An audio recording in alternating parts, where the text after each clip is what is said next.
दोस्तों, भगवान श्री राम के वचन सुनकर धर्मात्मा विभीषण ने मस्तक झुकाकर उन्हें प्रणाम किया और फिर इस प्रकार कहना आरंभ किया। प्रभु, राक्षसों के संहार में और लंकापुरी पर आक्रमण करके उसे जीतने में मैं आपकी यथाशक्ति सहायता करूंगा तथा प्राणों की बाजी लगाकर युद्ध के लिए रावण की सेना में भी प्रवेश करूंगा। विभीषण के ऐसा कहने पर भगवान श्री राम ने उन्हें हृदय से लगा लिया और प्रसन्न होकर लक्ष्मण से कहा, दूसरों को मान देने वाले सुमित्रा नंदन, तुम समुद्र से जल ले आओ और उसके द्वारा राक्षस राज विभीषण का लंका के राज्य पर अभिषेक कर दो। मेरे प्रसन्न होने पर इन्हें यह लाभ मिलना ही चाहिए। भगवान श्री राम के ऐसा कहने पर लक्ष्मण जी ने विभीषण का राक्षसों के राजा के पद पर अभिषेक कर दिया। भगवान श्री राम का यह तात्कालिक अनुग्रह देखकर सब वानर हर्ष ध्वनि करने और महात्मा श्री राम को साधुवाद देने लगे। तत्पश्चात हनुमान जी और सुग्रीव ने विभीषण से पूछा, राक्षस राज, हम सब लोग वानरों की सेना के साथ इस समुद्र के पार कैसे जा सकेंगे? जिस उपाय से हम सब लोग समुद्र के पार जा सकें वह बताओ। उनके इस प्रकार पूछने पर विभीषण ने कहा, रघुवंशी राजा श्री राम को समुद्र की शरण लेनी चाहिए। इस महासागर को राजा सगर ने खुदवाया था। भगवान श्री राम राजा सगर के वंशज हैं, इसलिए समुद्र को इनका काम अवश्य करना चाहिए। विद्वान विभीषण के ऐसा कहने पर सुग्रीव उस स्थान पर आए जहां लक्ष्मण सहित श्री राम विद्यमान थे। सुग्रीव ने भगवान श्री राम से विभीषण द्वारा कहे गए वचनों को कहा।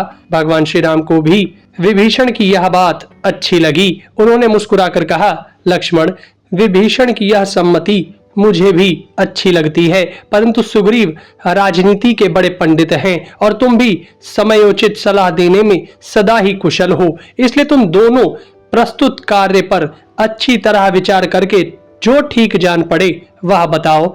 भगवान श्री राम के ऐसा कहने पर लक्ष्मण जी और सुग्रीव उनसे आदर पूर्वक बोले, रघुनंदन, इस समय विभीषण ने जो सुखदायक बात कही है वह हम दोनों को क्यों नहीं अच्छी लगेगी। इस भयंकर समुद्र में पुल बांधे बिना इंद्र सहित देवता और असुर भी इधर से लंकापुरी में नहीं पहुंच सकते, इसलिए आप विभीषण के वचन के अनुसार ही कार्य करें। अब अधिक विलंब करना ठीक नहीं है। इस समुद्र से यह अनुरोध किया जाए कि वह हमारी सहायता करें, जिससे हम सेना के साथ लंकापुरी में पहुंच सकें। सुग्रीव और लक्ष्मण जी के ऐसा कहने पर श्री रामचंद्र जी उस समय समुद्र के तट पर कुश बिछाकर उसके ऊपर उसी तरह बैठे जैसे वेदी पर अग्निदेव प्रतिष्ठित होते हैं। इसी बीच रावण के गुप्तचर राक्षस शार्दूल ने वहां आकर सागर तट पर छावनी डाले पड़ी हुई सुग्रीव की वानरी सेना को देखा। उस विशाल सेना को देखकर वह राक्षस लौट गया और जल्दी से लंकापुरी में जाकर राजा रावण से यूं बोला, महाराज, लंका की ओर वानरों और भालुओं का एक प्रवाह सा बढ़ा चला आ रहा है। महाराज, वे दोनों रघुवंशी बंधु भी इस समय समुद्र तट पर ही आकर ठहरे हुए हैं।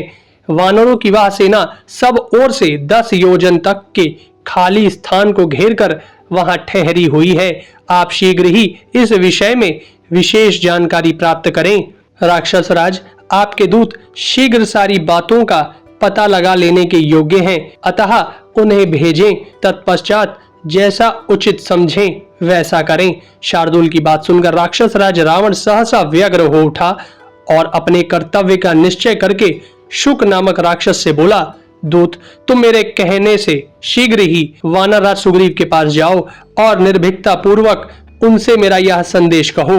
वानर राज, आप वानरों के महाराज ऋक्षराज के पुत्र हैं और स्वयं भी बड़े बलवान हैं। मैं आपको अपने बड़े भाई के समान समझता हूं।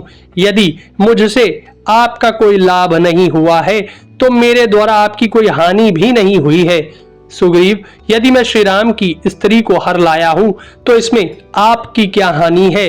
अतः आप किष्किंधा को लौट जाइए। हमारी इस लंका में देवताओं और गंधर्वों का भी प्रवेश होना असंभव है, फिर मनुष्यों और वानरों की तो बात ही क्या। राक्षस राज रावण के इस प्रकार संदेश देने पर उस समय निशाचर शुक तोता नामक पक्षी का रूप धारण करके तुरंत आकाश में उड़ चला। समुद्र के ऊपर ही ऊपर बहुत दूर का रास्ता तय करके वह सुग्रीव के पास जा पहुंचा और आकाश में ही ठहरकर उसने रावण की आज्ञा के अनुसार वे सारी बातें सुग्रीव से कही। जिस समय वह संदेश सुना रहा था उसी समय वानर उछलकर तुरंत उसके पास जा पहुंचे। वे चाहते थे कि शीघ्र ही इसके पंख नोच लें और इसे घूंसों से ही मार डालें। इस निश्चय के साथ सारे वानरों ने उस निशाचर को कैद करके तुरंत आकाश से भूतल पर ले आए। वानरों के पीड़ा देने पर राक्षस शुक पुकार उठा, रघुनंदन, राजा लोग दूतों का वध नहीं करते हैं। जो स्वामी के अभिप्राय को छोड़कर अपना मत प्रकट करने लगता है वह दूत बिना कही हुई बात कहने का अपराधी है, अतः वही वध के योग्य होता है। अतः आप इन वानरों को रोकिए। शुक के वचन और विलाप सुनकर भगवान श्री राम ने उसे पीटने वाले वानरों को पुकार कर कहा, इसे मत मारो।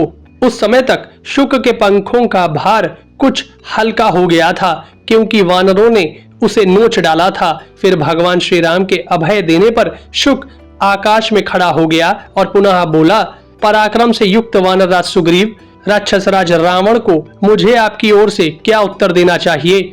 शुक के इस प्रकार पूछने पर वानरराज सुग्रीव ने कहा, दूत, तुम रावण से इस प्रकार कहना, वध के योग्य दशानन, तुम ना तो मेरे मित्र हो, ना दया के पात्र हो, ना मेरे उपकारी हो और ना मेरे प्रिय व्यक्तियों में से ही कोई हो।